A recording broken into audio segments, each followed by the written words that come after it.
Every American child is taught the same story. 1492, Columbus sailed the ocean blue. But what if I told you that nearly 200 years before Columbus ever set foot on a ship, a Muslim explorer from Mali, West Africa, had already crossed the Atlantic Ocean?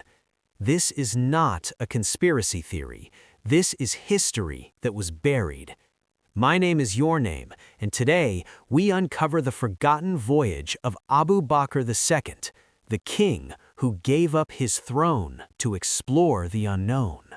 To understand this story, we have to go back to the 1300s West Africa, the Mali Empire, one of the richest empires in the history of the world, more gold than any European king could dream of. At the center of this empire sat a king, Mansa Abu Bakr II. He was powerful, wealthy, and deeply curious. Now, his nephew, Mansa Musa, would later become the richest person in all of human history. But Abu Bakr, he had a different obsession. He wanted to know what lies beyond the Atlantic Ocean. What is on the other side of this endless sea? Arab and African sailors of this era were not strangers to the ocean. Muslim navigators had already mapped much of the known world.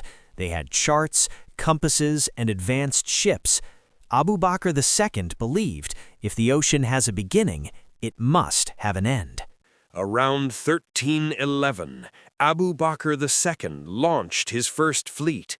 He sent out 2,000 boats, 1,000 cargo ships, and 1,000 support vessels. He filled them with the best sailors, the best food, the best supplies.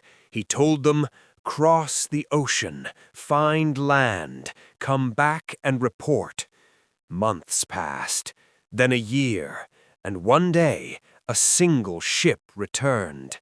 The captain reported something terrifying. In the middle of the ocean, there was a powerful current, like a river inside the sea, that swallowed the ships one by one. Of the 2,000 boats that left, only one came back. Any normal king would have stopped there, would have said, "The ocean is cursed, we do not go back." But Abu Bakr II, he said something extraordinary. He said, "I will go myself." He abdicated his throne. I don't want the gold. I don't want the palace. I want to know what's out there. He sailed west into the Atlantic Ocean, and he was never seen again. Now here is where it gets fascinating, because he didn't just disappear into nothing. Evidence began appearing on the other side of the world. When Spanish conquistadors arrived in Central America in the 1500s, they found something shocking. Native American oral traditions that spoke of black-skinned men who came from the east on large boats before the white men. They carried with them spears tipped with a metal alloy, an alloy that was later analyzed and found to match the exact composition of metal used in West African craftsmanship. Let's talk about the evidence, because this is where it gets really interesting for an American audience. Number 1, the Columbus connection. Before Columbus sailed in 1492, he actually studied in Portugal, where he had access to Arabic navigational charts. Some historians believe Columbus knew about the Atlantic currents because of Arab and African navigational records. He may have known someone had gone before him.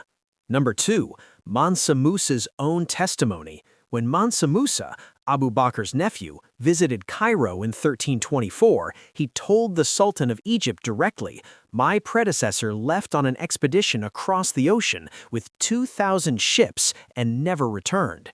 This is recorded in Arabic historical texts by the scholar Al-Umari. Number 3, plants and DNA. Modern researchers have found traces of African cotton plants in pre-Columbian America. Studies on Native American populations in Brazil have found genetic markers consistent with West African ancestry, dating to approximately 1300 AD. Number 4, sculptures. The famous Olmec stone heads of Mexico, some historians point out their facial features strongly resemble West African features. Were these sculptures inspired by real people they had seen? So why don't American school books talk about this? Why is Columbus still the hero of October 14th? The answer is complicated and important.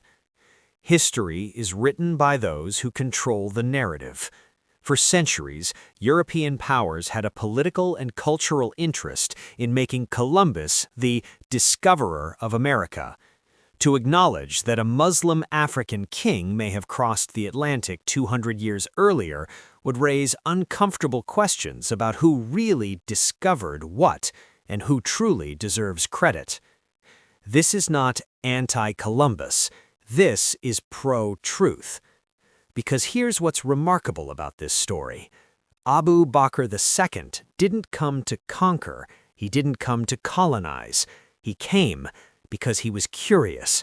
He gave up everything, power, wealth, safety, for knowledge, for exploration, for the desire to know what lies beyond the horizon. Isn't that the spirits Americans like to believe in? The story of Abu Bakr II is more than just history. It's a reminder that exploration, courage, and the hunger for knowledge are not owned by any one civilization. Long before the Nina, the Pinta, and the Santa Maria, there may have been African sails cutting through the Atlantic waves, guided by Islamic navigation science, funded by the wealthiest empire on Earth. The ocean kept it secret, but history is slowly giving it back. If this video changed the way you think about American history, share it with someone who needs to hear it, and subscribe because we're just getting started. What other hidden histories are waiting to be uncovered?